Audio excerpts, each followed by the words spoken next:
I'm Amy Cherry. This local news is a service of Flagler County's Toyota dealer, Beaver Toyota, here to wow ya. Flagler County deputies end a statewide crime spree. Tony Magoo has the details. Early Monday morning, the Flagler County Sheriff's Office responded to Palm Coast Parkway after a stolen Florida tag was spotted on a vehicle reported in a burglary elsewhere. Deputies were able to stop the vehicle, and the driver and his passenger were immediately detained. With us is Flagler County Sheriff Rick Staley. Two offenders that had been on a crime spree throughout the central part of Florida found out that crime stops in Flagler County. The driver of the vehicle was identified as 26-year-old Kayshawn Phillips, and when his passenger, Elgernon Leaks, 27, got out of the car, he was covered in marijuana. Numerous driver's licenses, plus a total of 29 ID cards, Social Security cards, and bank cards were recovered. Most of these items were stolen during smash-and-grab vehicle burglaries elsewhere in the state. Leaks and Phillips were arrested and transported to the Sheriff Perry Hall Inmate Detention Facility, where they are being held on a number of charges. For Flagler's Morning News, I'm Tony Magoo.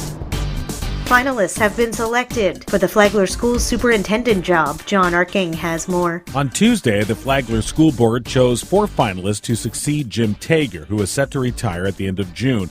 Among them are 1 internal candidate and 2 others with local ties. But current board member Colleen Conklin was not selected. The vote was unanimous, though, to move forward with Earl Johnson, Executive Director for Leadership and Operations for the district, former Flagler school official Vern Orndorff, currently the Superintendent of the Milford Independent School District in Texas, Deputy Superintendent of Operations for St. Johns County Schools Kathy Middlestadt, who's a Palm Coast resident, and Janet Womack, former Superintendent of Florence City Schools in Florence, Alabama. She currently lives in Texas.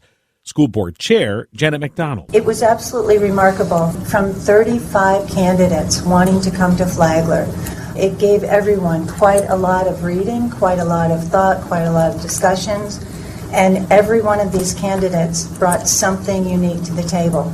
I had 10 candidates who were number 1 across the board, but where they are in life and where we are as a district and what our needs are sometimes didn't match. But high-quality candidates. Flagler County School Board member Andy Dance said he expects the process to continue toward finding the best person for the district. So the interview process will be interesting. We'll get to hear everybody, hear their plans for the district. This is just one step.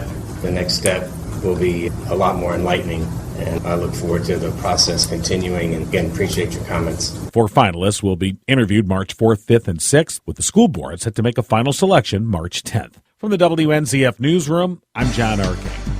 How is the Flagler Beach Renourishment project being done? Is the beach still open? Flagler County Commissioner Dave Sullivan says the project is done in pieces. We're not doing the entire 2.6 miles at one time.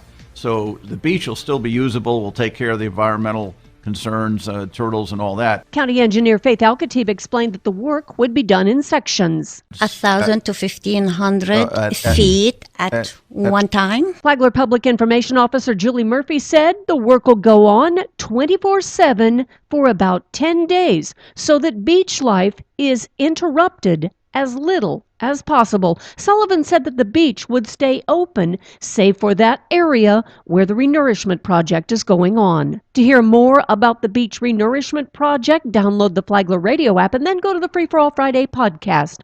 Tomorrow, the county needs about 144 property easements to lay down all that sand. From the WNZF Newsroom, I'm Deb Albertson.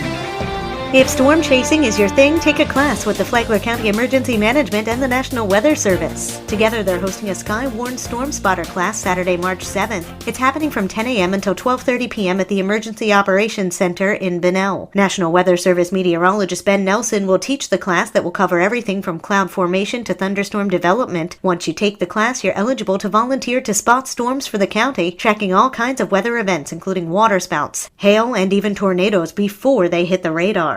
The class is free, but you've got to register in advance by calling 313-4250 or emailing eoc@flaglercounty.org. And now you're up to date on Flagler's Morning News. I'm Amy Cherry.